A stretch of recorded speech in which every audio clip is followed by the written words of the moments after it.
Hey guys, well here's an update on our Chevy Derby truck. I apologize that been hard at work and haven't had a chance to get a whole lot of update videos, so here you guys go. It's actually Derby day.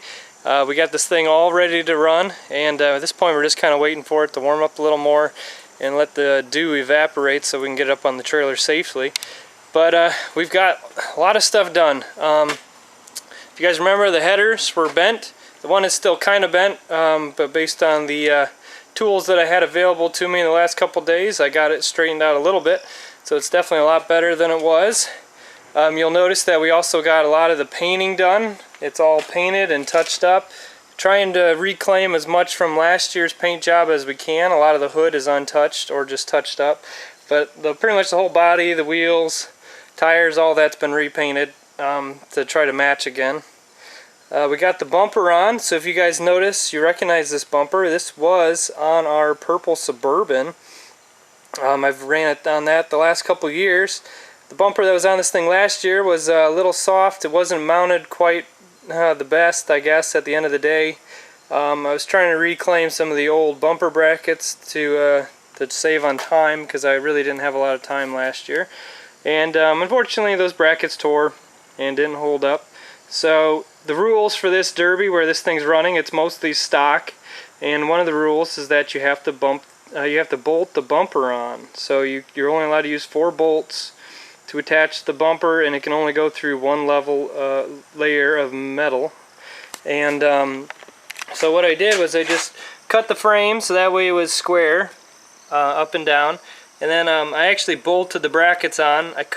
Thought about welding, but unfortunately I couldn't really get a good bite, and I know the promoter's a little picky, so I didn't want to worry about welding that bracket together, and I just didn't feel like I'd get as good of a connection as I did when I bolted it. Using grade 8 bolts, of course. In the past these have held up really well for us. We haven't had any break, so you know, knock on wood if there was wood around. And then you can see just a piece of 3x3 angle with bolts going through it, and just a single layer. It's kind of hard to see because it's so dark, but it's only going through this layer of the aluminum. In the past we ran it through the whole thing. I called the promoter, he said that won't pass, so I had to make some changes. So now we just got the single bolts, but it is bolted on good and solid. And if you guys remember, this thing has not bent for us yet. I mean, I've busted up the ends a little bit and bent up the outside skin, but the backing, the aluminum part, is still very much straight. This thing has been in, man, I don't even know how many derbies now, at least 10. We've been running it for 8 years and multiple derbies in each year, so not even sure how many derbies this thing's been in, and it's still shining. The chrome's still shining. So anyway, we got that done. Got the body panels looking like a truck again. You guys have seen that before. We'll get to the back corner where we had all the body work that needed done. Trimmed, I don't know if I featured that, but I trimmed back a lot of the steel that was there from the fenders that was potentially going to rub into the wheels, so I got that cut away. Been doing some hammering to try to get more wheel clearance. As I said, everything's painted, retouched up. It's looking pretty good, honestly, considering where I started to where it is now. I'm pretty happy with it. Inside the truck, not much has happened. Got to get the cover back on the battery, and I put in a new switch for the just the power. The other one was getting a little finicky, and the last thing I want is to be knocked out in the Derby because of a switch. So made sure to take care of that. And got the gas tank covered up with some flame-proof material. Can't really get around from this side, so we'll just keep on moving. We'll go around to the other side. Sorry about the dizziness, guys. But yeah, the thing's running pretty good. We did do some more tuning to the engine, so I feel a lot better about it. I think the carb might still be slightly overjetted, so we will have to be a little more careful. I'll have to try to clear it out a little bit more, drive a little more cautious. Just be more aware of it, I guess, this year, knowing that it's an issue. Last year I just was a little too gung-ho and forgot to baby it, because the thing wasn't running really good last year. It's running a lot better this year. It'll sit and idle real nice. As I said, got everything painted up. Again, trimmed this side as well as the other side. Got that pounded in for wheel clearance. some things just aren't worth straightening up. I've tried to pull this panel out a little bit, but honestly it's going to just get hidden again, so let's just leave it.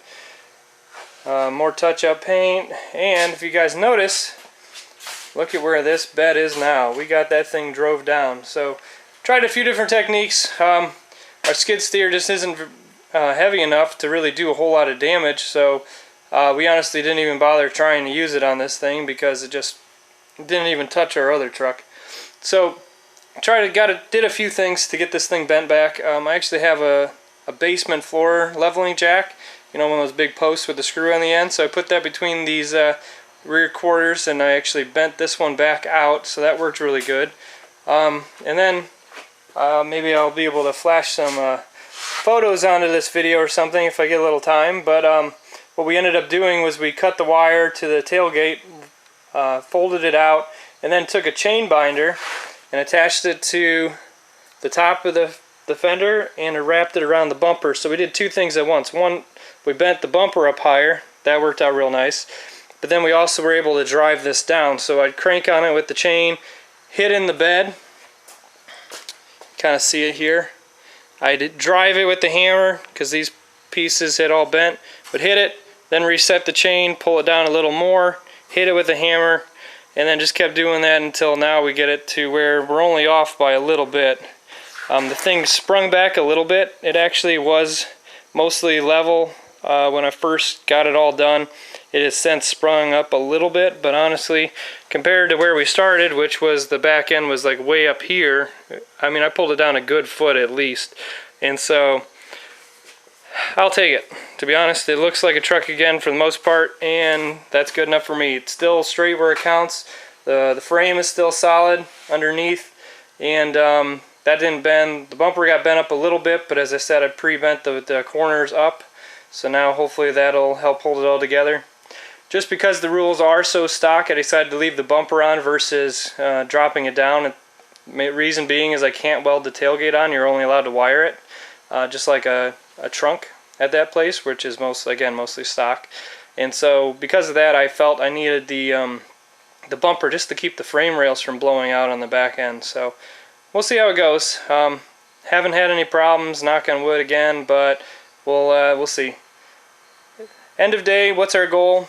Goal is to win best paint. Honestly, this place, they get some good painted vehicles, and so we're hoping to at least pull off something in the paint award department.